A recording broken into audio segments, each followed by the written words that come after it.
there was anyone to be found on Santa's naughty list, it was surely Cindy's older sister, Maddie. Cindy was 8, and Maddie was 3 years older, and had never said a nice thing to Cindy in her life, or so it seemed. Cindy's my favorite. Cindy's so pretty. Cindy this, Cindy that. These were the words from Maddie's mother that rang in Maddie's head through every day of the year, but especially around Christmas time, when Cindy was talking sweetly of gift giving and decorating, loving her family and friends. Cindy was sweet, but it was authentic. All she really wanted was to be loved by Maddie the way she herself loved Maddie. Since Cindy was a baby, Maddie hadn't liked her. Some of Cindy's earliest memories revolved around the constant sideways looks she would receive from Maddie. The passive aggression, the endless competition for Mom's affection. Cindy was always the one to receive it, but on certain days, she would ask her mother to pay Maddie some attention. "Oh, your sister's fine," her mother would say. "Your sister gets plenty of attention." And after saying this, her mother would usually give Maddie a half-hearted pat on the head, and then go right back to giving Cindy all the affection a child would ever need.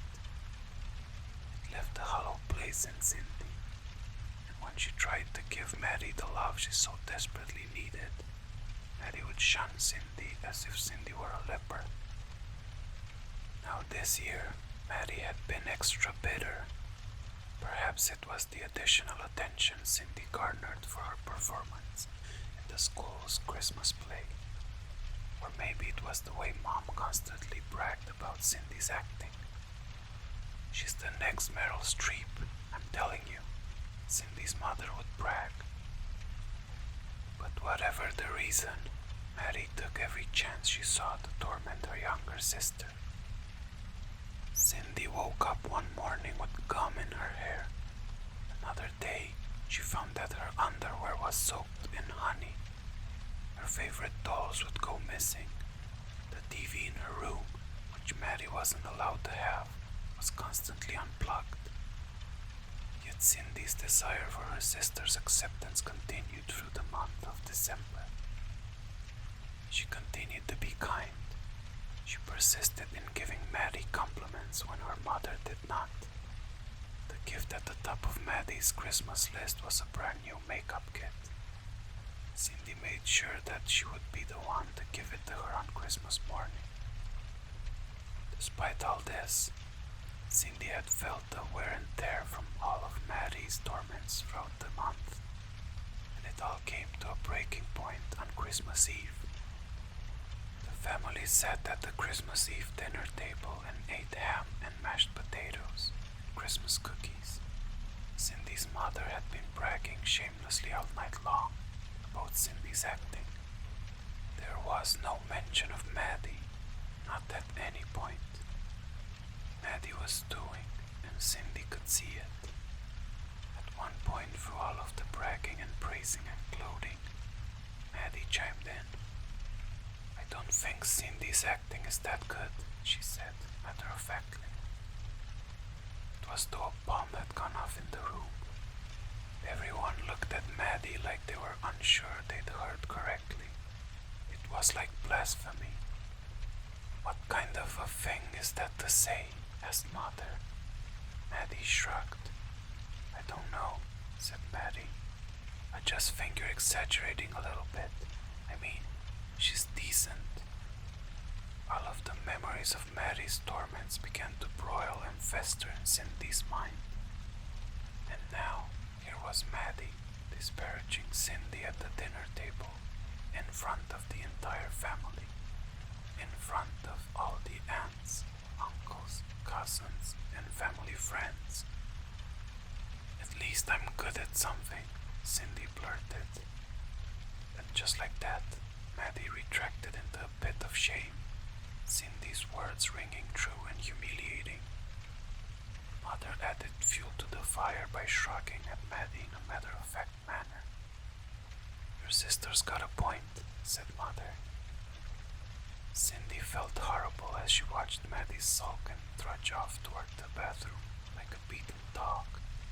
Cindy hated the power she held in her hands. That night, everyone hunkered down in their beds and waited for Santa to leave his gifts below the tree. But Cindy had trouble sleeping. It was midnight now. Cindy rarely found herself awake at this hour, but she knew why. Cindy removed her covers and hopped out of bed and tiptoed across her room. She was careful not to wake anyone. She opened her closet and grabbed Maddie's wrapped gift. She tiptoed down the dark hallway and dragged her fingers along the wall so as to not stumble around in the dark. I'll give Maddie her gift, tell her I'm sorry and that I love her, Cindy thought to herself. That's what I'll do, and she'll be happy. She'll forgive me and maybe she'll even say she loves me too. When Cindy arrived outside Maddie's door, she heard strange shuffling noises coming from inside. Perhaps Maddie was preparing another prank for Cindy. No matter, Cindy was going to walk in and give Maddie her present and try to make amends. Cindy opened the door just a crack. She was careful not to startle Maddie. It was so dark inside the room and she couldn't see a thing, but she could hear a great deal of shuffling inside the room. Cindy stared into the room for quite some time, patiently waiting for her eyes to adjust to the gloom. When her eyes adjusted, she saw an empty bed. She saw Maddie's wide open window. She saw a 7-foot figure standing in the shadows. She saw the rounded cage upon its back, and she saw Maddie sitting in the cage like a frightened bird. As Cindy's terrified eyes further adjusted to the dark, she saw the figure more clearly. It had a goat's head with large horns on top. Its eyes were red and impish and hostile. It wore a suit much like Santa Claus, and it even had jingling sleigh bells hanging from a few ends of the garments. Cindy stood frozen with fear as the creature glanced at her and gave her a nod and wink. The creature made its way toward the window.